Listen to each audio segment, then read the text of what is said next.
अमित, चलो क्रिकेट खेलते हैं। हाँ चलो, तुम गेंदबाजी करो और मैं बल्लेबाजी करूंगा। बच्चों, आज मैं आपको सच्चे दोस्ती के बारे में एक कहानी सुनाऊंगा। एक गांव में दो दोस्त रहते थे, सोहन और मोहन। दोनों साथ में पढ़ते, खेलते और हर काम साथ में करते थे। एक दिन सोहन बीमार पड़ गया। मोहन ने अपने दोस्त की देखभाल करने का फैसला किया। वह रोज स्कूल से आते ही सोहन के घर जाता और उसकी मदद करता। सोहन की तबीयत धीरे धीरे सुधरने लगी।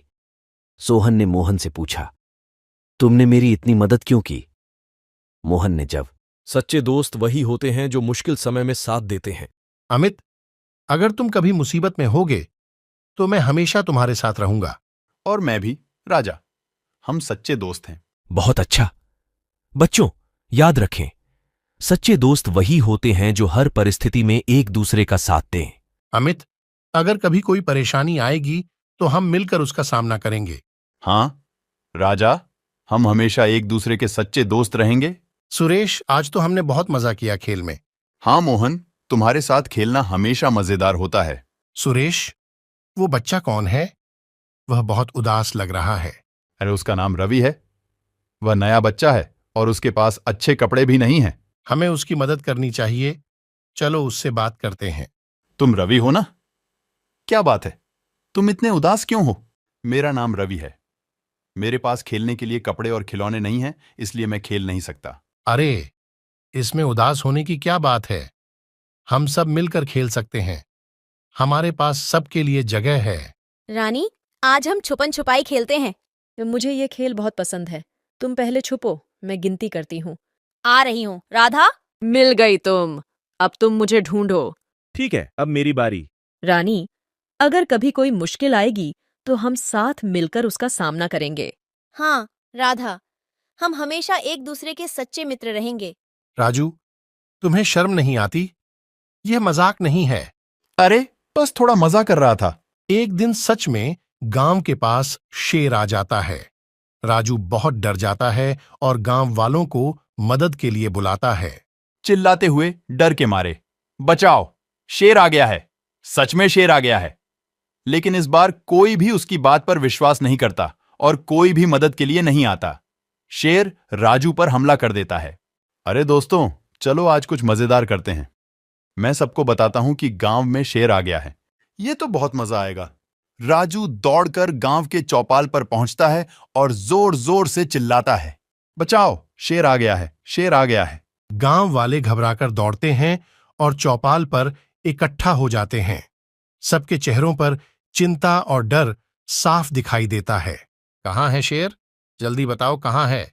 राजू जोर से हंसता है और सबको मूर्ख बनाता है। गांव वाले नाराज होकर वापस चले जाते हैं।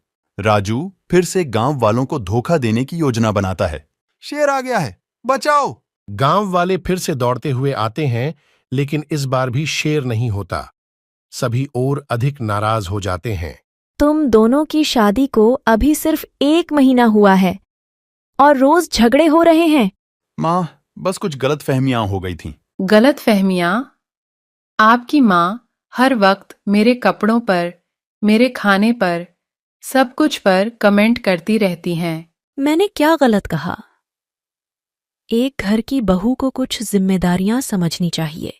माँ, हमें समय चाहिए एडजस्ट करने के लिए, और प्रिया को भी अकेले दोष मत दो। रसोई से आवाज लगाते हुए, राम जी, जरा ये सब्जी का ढक्कन उठा दीजिए, बहुत गर्म है। ध्यान न देते हुए, अभी नहीं सीता, ये मैच का फाइनल ओवर चल रहा है। चिढ़ते हुए, राम जी, दिन भर काम करते करते थक जाती हूँ, आपसे बस इतनी सी मदद मांग रही हूँ। चिढ़कर, अरे तुम्हें तो बस एक बहाना चाहिए मुझे तंग करने का। थोड़ा इंतजार नहीं कर सकती? गुस्से में, इंतजार? राम जी, पूरा दिन इंतजार ही तो करती हूँ आपका कि कब आप आओगे और थोड़ा सा मेरा हाथ बंटाने का सोचोगे। रक्षात्मक, तुम्हें घर में क्या कमी है? सब कुछ तो मिलता है तुम्हें। तुम्हारे लिए ही तो काम करता हूं। भावुक होकर, राम जी, पैसे से सब कुछ नहीं मिलता, थोड़ी सी समझ और प्यार की भी जरूरत होती है। गहरी सांस लेते हुए, सीता, तुम हमेशा यही बातें करती हो। मैं भी तो थक जाता हूं ऑफिस से, घर आके बस थोड़ा आराम करना चाहता हूं। नरम स्वर में, राम जी, मैं समझती हूँ आप थकते हैं, पर क्या मैं नहीं थकती? क्या मेरा काम दिन भर कुछ नहीं? समझते हुए, तुम सही कह रही हो सीता। शायद मुझे भी तुम्हारे काम को समझना चाहिए। मुस्कुराते हुए, बस राम जी, मुझे आपसे यही चाहिए, थोड़ी सी समझ और थोड़ा सा प्यार। उठकर रसोई की तरफ जाते हुए, चलो ये सब्जी का ढक्कन मैं उठाता हूँ और डिनर के बाद मिलकर बर्तन भी धोएंगे। आश्चर्य और खुशी से, थैंक यू राम जी, आपका साथ ही सब कुछ है। मुस्कुराते हुए, तुम्हारे बिना मेरा क्या है सीता, आज से मिलकर सब काम करेंगे। हमारे गांव में पानी की कमी का कारण है कि हम सबने तालाब की सफाई पर ध्यान नहीं दिया। अरे रामू, तुम्हारी तो हमेशा बहानेबाजी रहती है। असली कारण है कि लोग पानी बर्बाद करते हैं। अगर लोग मेरी बात माने तो हर समस्या का हल निकल सकता है। तुम्हारी बात माने? पहले खुद अपनी आदतें सुधारो, फिर दूसरों को सिखाओ। आज का दिन कितना सुहाना है सौरभ, हमें जंगल में और अंदर तक चलना चाहिए। राहुल, चलो चलते हैं, पर हमें रास्ता याद रखना चाहिए। लगता है हम रास्ता भूल गए हैं, अब क्या करें? हमें जल्दी से रास्ता ढूंढना चाहिए, तभी भालू की दहाड़ सुनाई देती है। डरते हुए, राहुल वो देखो, भालू हमारी तरफ आ रहा है। मुझे याद आया, भालू मृत शरीरों को नहीं छूता। मैं जमीन पर लेटकर मरने का नाटक करता हूं। मैं क्या करूं? पेड़ पर चढ़ने की कोशिश करता हूं, लेकिन नाकाम रहता है। भालू उसके पास आ जाता है। भालू सौरभ को सूंघता है और धीरे धीरे उसके कान में कुछ कहता है। फिर भालू वहां से चला जाता है। सूरज, चलो आज पेड़ के नीचे बैठकर कुछ बातें करते हैं। आज का मौसम बहुत सुहाना है। सूरज, मुझे तुमसे कुछ कहना है। मेरे पिताजी बीमार हैं और हमारे पास दवाइयों के लिए पैसे नहीं हैं। अर्जुन, तुमने मुझे पहले क्यों नहीं बताया? मैं तुम्हारी मदद करूंगा। मेरे पास कुछ पैसे हैं, हम उन्हें इस्तेमाल कर सकते हैं। माँ, कल मेरा जन्मदिन है, मुझे पार्टी करनी है और ढेर सारे तोहफे चाहिए। बिल्कुल बेटी, पर क्या तुम जानती हो कि असली तोहफा क्या होता है? असली तोहफा? हाँ, असली तोहफा प्यार और दोस्ती होता है। तुम देखोगी, अगर तुम्हारे पास सच्चे दोस्त हों तो वह सबसे बड़ा तोहफा है। कल मेरा जन्मदिन है, तुम दोनों आओगी ना? जरूर, तुम्हारे लिए हमने एक खास तोहफा भी तैयार किया है। हाँ, हमें तुम्हारा जन्मदिन बहुत खास बनाना है। अंशिका, केक काटने का समय हो गया। यह लो तुम्हारा तोहफा। ऐसे खोलो, तुम्हें बहुत पसंद आएगा। ये तो बहुत सुंदर है, धन्यवाद। तुम दोनों मेरी सबसे अच्छी दोस्त हो। देखा बेटी, यही है असली तोहफा, सच्ची दोस्ती और प्यार। ये कभी पुराना नहीं होता। आज मैंने सीखा कि असली तोहफा महंगे चीजों में नहीं, बल्कि सच्चे रिश्तों में होता है। धन्यवाद माँ, धन्यवाद दोस्तों। हे भगवान, मेरी मेहनत रंग लाए और फसल अच्छी हो। रामू तो हमेशा मेहनत करता रहता है, पर मैं शॉर्टकट अपनाऊंगा और ज्यादा कमा लूंगा। अपने खेत में उर्वरक का अत्यधिक उपयोग करता हूं और नदी से पानी चोरी करता हूं। अब देखता हूं मेरी फसल रामू से अच्छी होगी। रामू की फसल हमेशा की तरह शानदार है। शामू की फसल भी अच्छी लग रही है, पर देखते हैं अंदर क्या हाल है। शामू की फसल में कीड़े लग हैं और फसल खराब हो गई है। ये क्या हुआ? मेरी सारी फसल बर्बाद हो गई। तुमने उर्वरक का ज्यादा उपयोग किया और नदी से पानी चोरी किया, इसी कारण तुम्हारी फसल खराब हो गई। मेहनत और ईमानदारी से काम करने में ही सच्ची सफलता है। रामू, तुम सही कहते हो। मैं अपनी गलती मानता हूं और आगे से ईमानदारी से काम करूंगा। बच्चों, हमें सीखने को मिला कि मेहनत और सच्चाई की हमेशा जीत होती है। शॉर्टकट और झूठ के सहारे चलने वाले कभी सफल नहीं होते। माँ, मैं खेत की सिंचाई कराया। शाबाश बेटा, तुझे देखकर दिल खुश हो जाता है। माँ, देखो ये कितनी सुंदर कंघी है। हाँ बेटा, लेकिन हमारे पास पैसे नहीं हैं इसे खरीदने के लिए। माँ, देखो मुझे एक बटुआ मिला। बेटा, ये किसी और का होगा, हमें इसे वापस करना चाहिए। मुखिया जी, मुझे यह बटुआ मिला है, शायद यह किसी का खो गया है। रघु, तुमने बहुत अच्छा काम किया। यह बटुआ श्री शर्मा जी का है, मैं इसे उन्हें लौटा दूंगा। धन्यवाद रघु, तुमने मेरी बहुत मदद की। ये लो, ये तुम्हारे लिए इनाम। धन्यवाद शर्मा जी, पर मैं ये इनाम नहीं ले सकता। मुझे सिर्फ सही काम करना था।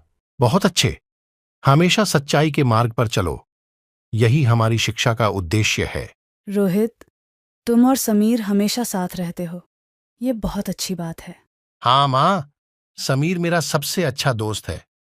चलो समीर, आज पार्क में खूब मजा करेंगे। रोहित, तुमने मुझे क्यों धक्का दिया? समीर, मैंने जानबूझकर नहीं किया, मुझे माफ कर दो। नहीं, तुम्हें मुझसे दूर रहना चाहिए। तुम अच्छे दोस्त नहीं हो। रोहित, तुम इतने उदास क्यों हो? मां, समीर मुझसे नाराज हो गया। उसने कहा कि मैं अच्छा दोस्त नहीं हूं। बेटा, सच्ची दोस्ती में कभी कभी झगड़े होते हैं, लेकिन सच्चे दोस्त हमेशा एक दूसरे को माफ कर देते हैं। तुम जाकर समीर से माफी मांगो।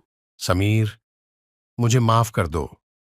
मैंने जानबूझकर तुम्हें धक्का नहीं दिया था। तुम मेरे सबसे अच्छे दोस्त हो और मैं तुम्हारे बिना नहीं रह सकता। रोहित, मुझे भी माफ कर दो। मैंने भी गुस्से में गलत कहा। हम सच्चे दोस्त हैं और हमें हमेशा एक दूसरे का साथ देना चाहिए। हे सूर्यदेव, कृपया मेरी बात सुनिए। क्या बात है वत्स? सूर्यदेव, आपकी गर्मी से हम सभी बहुत परेशान हैं। क्या आप थोड़ी रहम करेंगे? वत्स, मैं अपना काम कर रहा हूं। अगर मैं नहीं चमकूंगा तो जीवन कैसे संभव होगा? लेकिन इस गर्मी में तो जीना मुश्किल हो रहा है। कुछ तो कम कीजिए। ठीक है, मैं कुछ समय के लिए अपनी गर्मी कम कर दूंगा, लेकिन तुम्हें वादा करना होगा कि तुम अपने पर्यावरण का ख्याल रखोगे। हाँ, हम वादा करते हैं। हम पेड़ लगाएंगे और प्रकृति का सम्मान करेंगे।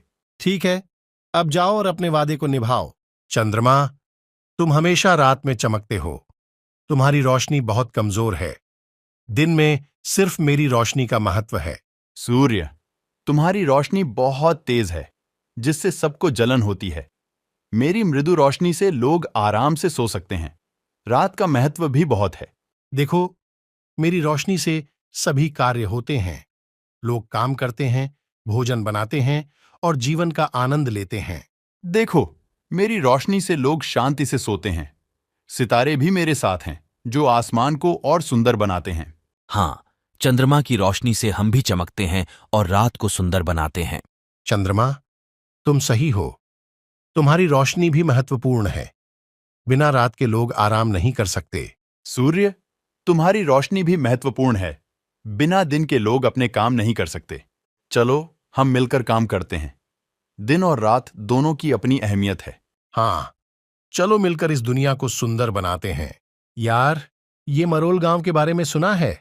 कहते हैं कि यहां रात को भूत दिखाई देते हैं। अरे, ये सब बकवास है। भूत प्रेत कुछ नहीं होता। तुम सब बातों पर विश्वास क्यों करते हो?